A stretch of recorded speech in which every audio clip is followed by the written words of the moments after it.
Good evening, everybody, and welcome to the Metal Magdalene with Jet right here on Metal Messiah Radio. Tonight I have a special guest with us. I have Philly Byrne of Gama Bomb. Welcome to the show, Philly.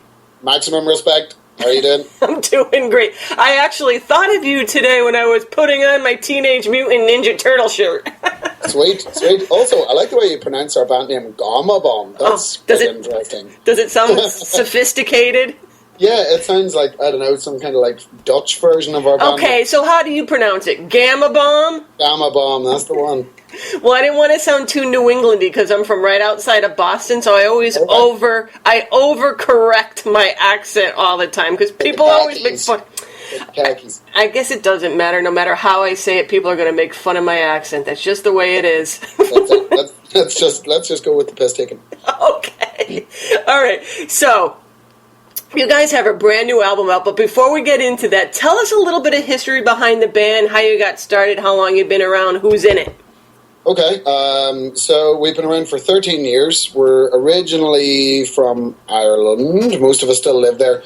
The band was started in Newry, which is my hometown in Northern Ireland, just on the border with the Republic. And me and our bass player, Joe, have been pretty much best mates since we were 11 in school. So Joe and I kind of, we were always into like horror movies, comic books, video games, cartoons. We were very, very unattractive teenagers, and we kind of wanted to start our own metal band, and it just kind of evolved from there, from being a kind of a small band playing thrash metal because we had fallen in love with old school thrash, and we kind of just evolved from there, and eventually we became a band with members from all over Ireland.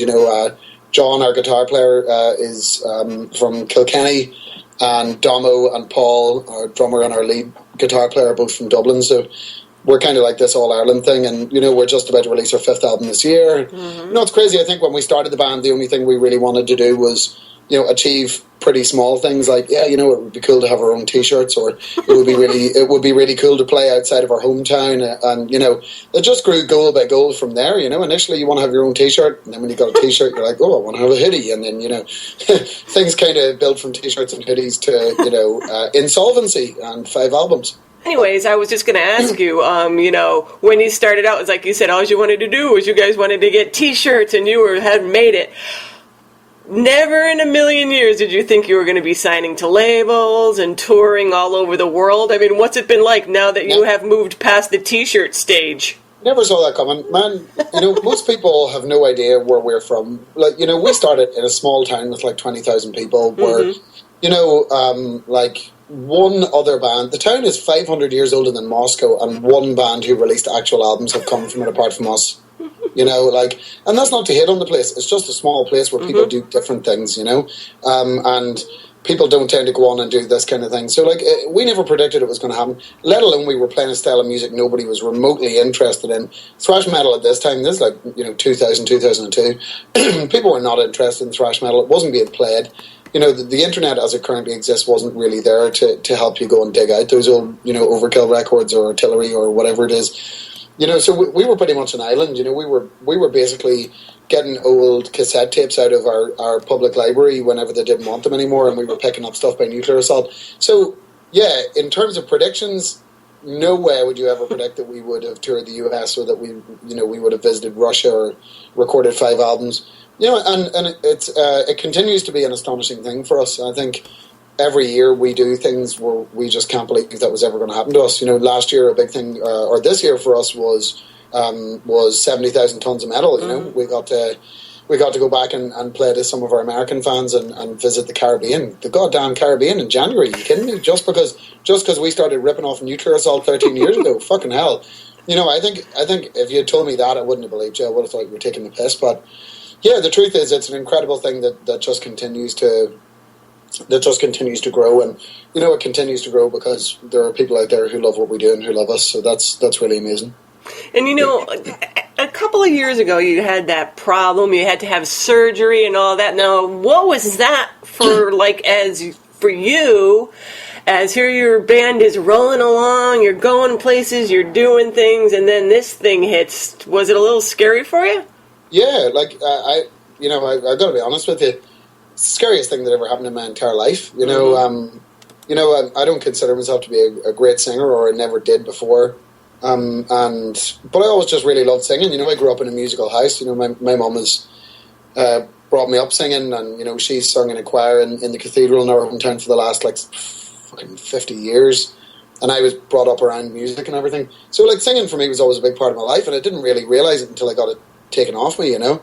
I kind of fucked around so much, and I didn't know how to sing properly, and I didn't look after myself, and you know, I had bad habits. And I ended up getting what's called a polyp on my vocal cords. Mm-hmm. So like a polyp, you know, you always hear about singers like, ooh, Elton John had nodules, you know, like, ooh, Dusty Springfield had nodules. Nodules go away and polyps don't. So basically it's like a lump that just appears and stays there. So like, I spent like 2 years getting over that. I had to have surgery, and fucking they stuck cameras up my nose and shit. And yeah, you know, it's crazy stuff. You know, I don't care who you are. If a doctor tells you you've got a lump somewhere inside your body, nobody wants to hear that. But you know what? It was fucking awesome. Everything worked out okay in the end. You know, I've struggled a long way with it. I think it has changed the way that I sing, but you know, I kind of had to grow a pair and come to terms with that. I think right up until we made our last album, the Terror Tapes, back in 2013, I was kind of living in denial of just how badly injured I was. And you know, when I listen to that album now, I'm really proud of the singing I managed to do on it. I think it really helped me get over a hurdle, because there was a point at which I believed I would never sing again. And I think when I listen to that record now, I'm like, you know what, that was a good job, but I didn't fucking man up and go and get lessons or go and get help or admit that I was fucked up, you know. I was like, yeah, I have an operation, this is fine. So yeah, with this record, it's a completely different deal. You know, I've been going to an opera singer who's been teaching me how to sing properly, and yeah, she's like this, you know, older Israeli lady who has literally never heard of any popular music in her entire life. She like only listens to fucking classical music. So, you know, she thinks I'm an absurd joke of a person coming in with the speed metal stuff. But you know what? It turns out, this is my advice for any young singers out there. If you want to fucking absolutely rock at extreme metal singing, go to an opera singer, because it turns out it's the same shit. You know, they're basically people who are trained to scream at the top of their fucking voice with no microphone. So, you know, go to them and get some of that down, covers you. So yeah, like, you know, bit of a journey, as you would say, but I think it's one of those things, you know, like when you hear an athlete, they get an injury and it fucks up their whole plan because it's what they want to do with their lives. A very similar thing happened to me, but I'd like to think I'm living proof that you can get fucked up and you can come back from that, but you've got to be really serious about it. You know, it took an awful lot of work to sound this stupid. Well, you know, like you said, you went to get some proper training because you knew you had to, and they could teach you these techniques and stuff so you don't blow out your voice again. And, you know, the first time is your warning. You know, if you do it again, yeah. Game over now. Next time, yeah. So, but there's not going to be a next time. You know, it's all about your headspace too. And I think, you know, somewhere deep down, I didn't really believe that I was a singer. You know, somewhere deep down, and so I never took it seriously enough to go and learn how to do it properly, or you know, to not get completely wasted before gigs and stuff. So, yeah, you know, I've kind of learned my lesson on that front. I'm not going to shit myself up twice. That's for sure. Okay, so you guys, new album out at the end of the month on AFM Records, Untouchable Glory. Right off the bat, tell us what's going on that album cover there. So you can't see it, but I'm doing 2 metal horns right now because I'm so fucking excited about this record. So sorry, I've now distracted myself. Your question was, what are we expecting on this record? No, my question was, what the hell's going on the cover? What's going on the cover? Oh yeah, okay. Yeah, so the cover was painted by Graham Humphreys. He's a really amazing artist who everybody should respect. He did the original poster for Nightmare on Elm Street and for Evil Dead, and he's hugely well respected as a poster artist. And we, by a total fluke on our last record, got to work with him, and we've managed to become good friends. You know, we share the same kind of love for really campy, ridiculous horror movies and trash. So yeah, Graham takes pity on us and he makes us look good. Graham's big thing is that he can kind of recreate that amazing 1960s movie poster art, you know, like Dirty Dozen kind of thing. And we just said to him, look, that's what you rock at, man. We've got this insanely self-aggrandizing concept for our album, and we would like you to, you know, come on ahead and make that real. And he did it. You know, that's what he specializes in. That's his expertise. So we all basically said, look, let's all pick a different kind of action hero we want to be. And we made up backstories for all of our characters, and we made up names for our characters, and you know, all this crazy kind of shit. And Graham just totally brought it to life. So basically, what's happening on the cover is, you've got the 5 of us, we're all different types of action heroes. We've got like a master criminal thief. We've got like an army special forces guy. We've got an Italian exploitation street trash guy. We've got a kung fu master, and we've got a kind of what's the kind of thing I'm looking for here, like Miami Vice kind of cop as well. We're all exploding. Like there's loads of explosions, and there's a cobra with dynamite in its mouth, and there's a fucking cable car, and it's kind of like everybody else's album cover has an idea on it. Ours pretty much has about 50 ideas. Jammed onto the front. But more is more. That's our attitude. Well, maybe, with your merchandising, you guys should incorporate action figures of you all to go along with this tour. I'm glad you said that. Look, I actually collect old school toys. That's how I said that. And we're obsessed with that idea, and we actually are talking to a few different people right now about trying to get some Gamma Bomb action figures made. Now's the time. This is it. So, yeah, you might see that coming next year, and maybe a play set that's a pub. That would be amazing. Or or an unemployment office play set, that kind of thing. The kind of thing you find musicians in. Well, the cool thing about action figures is, once we get them in our hands, we could put them in any scenario we want. Oh, racy! Very racy.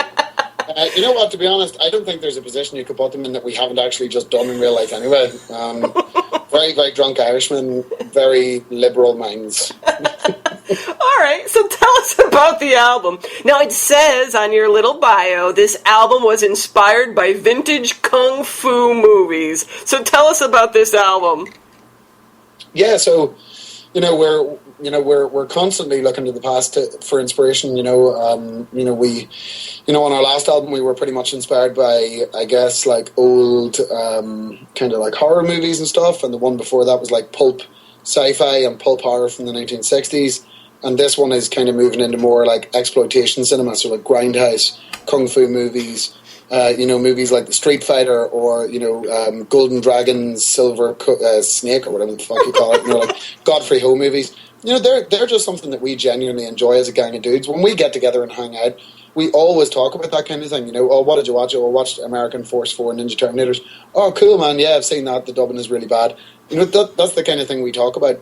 So I think naturally, if you're obsessed with that kind of thing, it just comes out, and eventually it was going to come out in this, insane kind of, retro orgasm of an album, and that's what we're doing here. So to us, it felt natural. Also, it's the style of music we've been listening to. We've been listening to, a lot of Thin Lizzy and a lot of old school hard rock and metal. Listen to a lot more Overkill and Lizzy and stuff like that. And that attitude is incredible that you hear on those records. They're not writing songs that are self-pitying. They're writing really strident, really fucking ballsy albums that make themselves sound really cool and big. So I guess that was something that we wanted to do as well. We didn't want to write a song about how lonely it is up in the tree you fucking live in. We wanted to write an album about, cool fucking street gangs who are way radder than any person who could possibly listen to our music. And fucking motorbikes and Mad Max and, smoking spliffs and, just generally being a rad ass dude. So that's what we want to do. This is music for rad people. And yeah, I was listening to it just before we talked, and got some pretty rad names on there. And I think my favorite song might be I Tuck Your T-Shirt In. Thank you. Okay, that's a true story, right? This song's called Tuck Your T-Shirt In. When me and Joe were in school, we went to a big seminary school, a big Catholic school, and we were walking home from school one day, and obviously as soon as we left, we had our stupid bullshit uniforms, and we started opening our shirts, and we had our T-shirts on underneath because that's how you knew you were a metal kid, because you would have your Sex Pistols T-shirt. So me and Joe were walking down the road, and one of the priests drove past at fucking top speed in his car, driving away from us, and as he drove past, he was basically half out the window of the car, and he just shouted, "Tuck your T-shirt in," on the way past. Because we looked too shoddy for his liking, so we always took that as the ultimate battle cry of the conformist. This priest hanging out of his car shouting at us to tuck in our T-shirts, and it was something that we would always say to each other, just taking the piss, and I think it just kind of granulated because we're massive fans of Suicidal Tendencies, and as I say, this record is very much a rad album, and they're one of the raddest, rudest, coolest, most dopest and tubular bands who have ever existed. So we really wanted to sum that up. And when it comes to us, it's well, what are you going to write about? Well, what would Mike Muir do? That's my question in life. And you know what? He would talk about the kids getting pushed around by the squares. So that's what that song's about. And, you know, there's something very nice about shouting at people that tuck their t-shirt in as well. It sounds nice when you shout it. It's a strange phrase. Doesn't it make you sound old when you shout it, though? Yeah, you know, but then again, are we pretending to be the squares, or are we the squares? Who knows? I don't know. That's kind of deep. Like, you know, yeah, never trust anybody over 30, kids.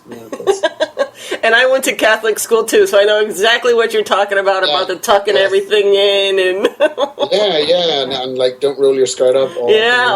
Don't wear patent leather shoes because you couldn't see the reflections of your vajayjay and everything else on there. So that's complicated. That shows an unusual degree of perversion in the people who enforce that rule. I have to be honest. You know, that's like German kinky shit or something. Maybe that could be a title for your next song. maybe.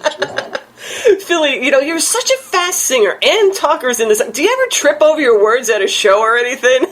Yeah, constantly. You know, basically I spend half our gigs just kind of laughing into the microphone. You know, we have a very, you know, probably don't give a lot of value for money on that front. No, I'm just kidding. Yeah, you know, I'm from Northern Ireland, and people in Northern Ireland speak fast. In fact, I imagine half of your American listeners won't even fucking understand what I'm saying now. But, like, it's like, we talk very fast where I come from, we think very fast, and naturally I'm a bit of a motor mouth, so I think the band was always going to end up with that kind of thing. Also, it's kind of a cool thing to be able to do, you know. So, yeah, like, live, yeah, sometimes you just find yourself going, blah, blah, and then you just stand there for like 20 seconds pissing yourself laughing. So, you know, that happens, but our fans are the kind of people who probably would think that's a bonus, I guess, or at least that's the assumption we're making on their behalf. I mean, the whole album is just great. It has some catchy, great hooks. It's fast. It's fun. Were you guys happy with the final product? Definitely, really happy. You know, it's like anything else. When you're inside it and when you're close to it, it's kind of hard to tell sometimes. And you know, we're also like we're very. What's the word I'm looking for? Like, we're like very focused and we're very serious about the music. Mm-hmm. We've always said that we don't take ourselves seriously, but we do take the music seriously. Mm-hmm. And I think on this record, yeah, like towards the end, we were constantly going back saying, does that noise need to be there? Is this mix okay on this? Is this volume okay? Should we do one more take of this to make sure something's right? You know, like we argued a lot about the minutiae of it. But again, that's about trying to make a record that you really care about. You know, I think when I listen to it now, it's, you know, I genuinely think it's probably the strongest album I've ever made. I think it has personality bursting out of every cut on it. And, you know, we're a band who's been around 13 years. A lot of thrash bands got to their fifth record in the first time round. A lot of thrash bands got to their fifth record and they were already completely just, you know, they were just fucking jizzing white spiders. They didn't have fucking anything left in the bank. You know, they were being derivative. They were trying to be Metallica or something. And I kind of feel like with this, we're kind of finally breaking that curse of the old school thrash bands by managing to be consistent and rad for 5 records. But then again, I would say that. So, you know, I welcome people who think it sucks. And what do you guys got going on now for the rest of the year now in support of the album? You got some tours coming up, shows?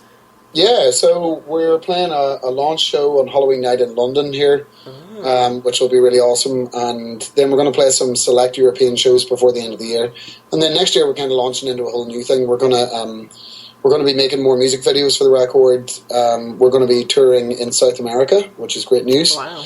We're going to be returning to Europe for summer festival shows, and we're going to start getting our planning together to try to come back to the US.